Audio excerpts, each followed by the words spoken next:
하나님 꼼짝마. 하나님 까불면 나한테 죽어. 하나님을 폄훼하는 얘기도 했고 하나님 까불지 마 뭐 이런 전 목사의 망언 막말은 일일이 열거하기 어려울 예배에 참여하면 성령의 불이 떨어지기 때문에 걸렸던 병도 낫는다. 코로나 국난 시절 최강 민폐 빌런 중 한 명으로 이번에도 우리가 김 위원장을 사실 밀었잖아. 이사야와 같은 선지자가 저런 정광훈 목사님이라고 생각합니다. 김재원 의원이 최고위원 선거할 때 4등이 아슬아슬했거든요. 강화문에 3.1절 때 연설 한번 시켰다. 정광훈 목사께서도 우파진영을 전부 천하 통일을 5.18 정신을 헌법에다 넣겠다. 그런다고 전라도 표가 나올 줄 압니까? 뭐 표들려면 뭐 조상묘도 판다는 게 정치인들 아닙니까? 전 목사 측에서 책임당원을 우리 당원에 많이 집어넣었다고 해요. 그러니까 내부 경선 때마다 영향력을 행사하려고 하니까. 홍준표 대구시장님, 당신도 강화문에 와서 연설했잖아. 내가 이런 무례한 말을 해야 되겠어. 이 자식이 말이야. 벌써 국민의힘엔 극단적 우경화 움직임이 꿈틀대고 이 양반 우리 당에서 쫓아내야죠. 국민 다수의 눈살을 찌푸리게 하는 극단적 세력과 단호히 손을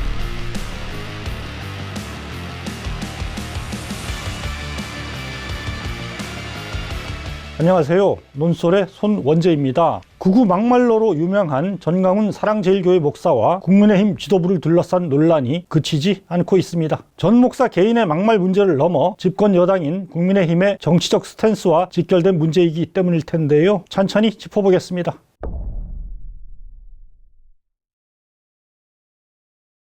원래부터도 전 목사의 망언 막말은 일일이 열거하기 어려울 정도입니다. 지난 정부에서 문재인 하야 강화문 집회를 주도하며 문 전 대통령에게 온갖 악담을 퍼부은 건 약가죠. 문재인이야 이 자식아.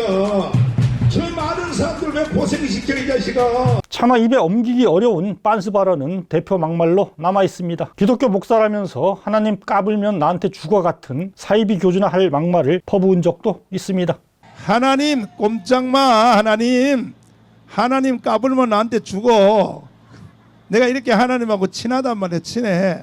하나님 보좌를 딱 잡고 산단 말이요. 한참 코로나가 기승을 부리던 시기에 정부 지침을 무시하고 군중 시위와 예배를 벌여 대규모 집단 감염을 촉발하기도 했습니다. 그러면서도 예배에 참여하면 걸렸던 병도 낫는다, 이런 황당무계한 주장을 펼쳤습니다. 이번에 온 이 전염병은요, 야외에서는 전혀 전염 안 된다는 통계가 나왔어요. 그리고 오히려 이런 예배에 참여하면 성령의 불이 떨어지기 때문에 걸렸던 병도 낫는다고요. 호언 장담과 달리 결국 본인도 코로나 확진 판정을 받았습니다. 그러고도 마스크를 내려 쓰고서 휴대폰 보는 모습이 보도돼 공분을 사기도 했습니다. 이래저래 코로나 국난 시절 최강 민폐 빌런 중 한 명으로 악명을 떨쳤습니다.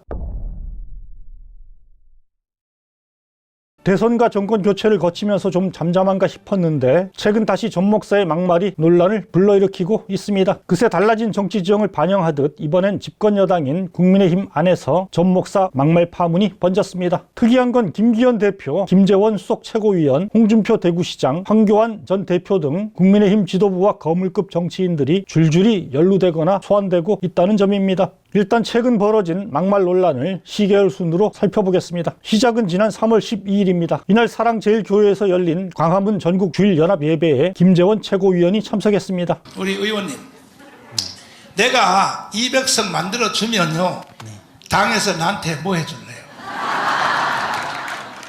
200석 만들어 주면 영웅 칭호를 영웅칭호? 목사님 원하는 거 다 해준다 이렇게 얘기해요.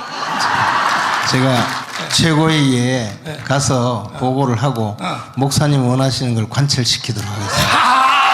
그러자 전 목사가 본격적으로 요구 사항을 꺼냅니다. 이번에도 우리가 김 위원장을 사실 밀었잖아. 네. 밀었는데 하이 세상에 우리한테 찬물을 깬 게 뭐냐면 5.18 정신을 헌법에다 넣겠다. 그런다고 전라도 표가 나올 줄 압니까? 전라도는 영원히 10%예요. 영원히 10%. 그건 불가능합니다. 불가능해요? 예. 불가능하죠? 예, 불가능합니다. 그냥 저도 반대입니다. 전라도에 대해서 립서비스 하려고 한 거지. 뭐 표들려면 뭐 조상묘도 판다는 게 정치인들 아닙니까? 어떻습니까? 기가 막힐 노릇입니다. 자유민주주의와 인권의 가치를 피로써 지켜낸 5월의 한거, 이렇게 5.18을 표현한 인물이 있는데요. 바로 윤석열 대통령입니다. 5월이 품은 정의와 진실의 힘이 시대를 넘어 영원히 빛날 수 있도록 우리 함께 노력합시다. 윤 대통령은 지난 대선 당시 5.18 정신을 헌법 전문에 수록하겠다고 공약했습니다. 국민의힘도 김영인 비상대책위원장 시절 당원의 이를 못 박은 바 있습니다. 그런데 목사라는 이가 숭고한 5.18의 가치를 폄훼하고 단지 표를 얻는 방편쯤으로 희화화하고 있습니다. 수많은 민주영령을 깔보는 망언이 아닐 수 없습니다. 이걸 여당 수석 최고위원이라는 사람은 낄낄대며 맞장구 칩니다. 한국 보수의 수준이 이 정도밖에 안 되나 고개를 젓게 만듭니다. 이 발언이 알려진 뒤 대통령 공약과 정면 배치된다는 비판이 국민의힘 안팎에서 제기됐습니다. 그러자 이틀 만에 김 최고위원은 페이스북을 통해 심려를 끼쳐 죄송하다 사과했습니다. 5.18 정신의 헌법 전문 게재에도 반대하지 않을 것이다 밝혔습니다.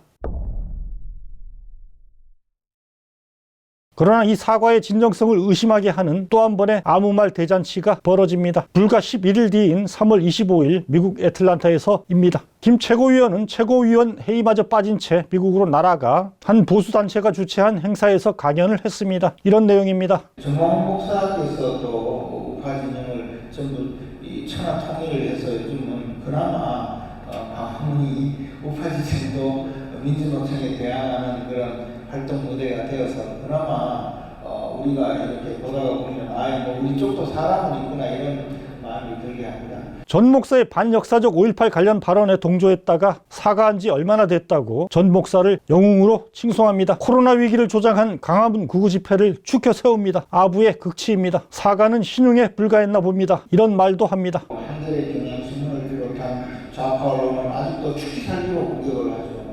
노조 활동을 하는 분들도 그렇죠.